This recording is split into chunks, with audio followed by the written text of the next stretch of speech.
توحید فطرت کا مسئلہ ہے۔ یہ کون سا مسئلہ ہے؟ فطرت کا۔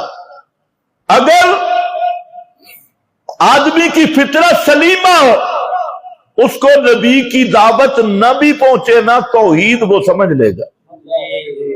اس لیے امام اعظم امام ابو حنیفہ رحمت اللہ علیہ نے بات کی، فرمایا کہ آدمی جزیرے میں پیدا ہوا، رہ گیا، ساری زندگی اسے کوئی انسان بھی نہیں ملا،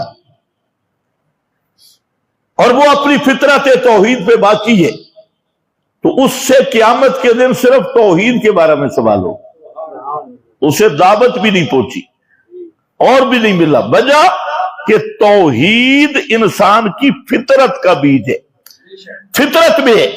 اور یہی فطرت ہے کہ مشرکین عرب جب کشتیوں پہ پھنس جاتے اور کشتی غرق ہونے لگتی تو اس وقت وہ اپنی فطرت کی طرف لوٹتے اور اصل بیج کی طرف، کہ کشتی بھنور میں آ گئی، غرق ہو رہی ہے، تو اس وقت کیا کہتے؟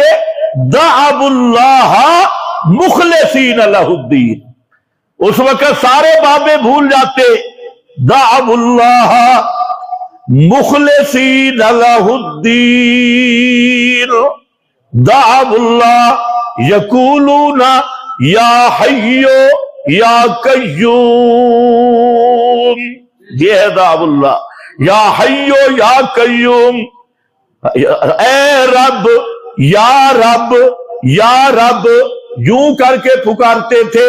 تو مسئلہ توحید فطرت کا مسئلہ ہے، اس لیے قیامت کے دن جہالت عذر نہیں بنے گی کہ قیامت کو تم کہو یا اللہ وہ مولوی اور کہتا تھا، یہ مولوی اور کہتا تھا، ایتے مولویاں دے رپھڑان، مولویاں دے رولےان، ہم کدھر جائیں؟ خبردار، قیامت کے دن یہ عذر نہیں چلے گا۔ اللہ رب العزت قیامت کے دن اس عذر کی وجہ سے نہیں چھوڑیں گے۔ فرمایا تجھے فطرت میں تمہاری توحید رکھی، کلو مولود یولد علی فطرت الاسلام فطرت اللہ التی فطر الناس علیہ۔ فرمایا عالم ارواح نے وہ جو ایک عہد تھا الستو بربکم، اس کا اثر فطرت میں رکھ دیا، اور تمہاری فطرت توحید پہ ہے۔ دنیا کی ہر چیز کے بارے میں سوچ کرتا ہے، کبھی دین کے بارے میں سوچا ہی نہیں ہے، یہ کوئی عذر نہیں ہوگا، معافی نہیں ہوگی۔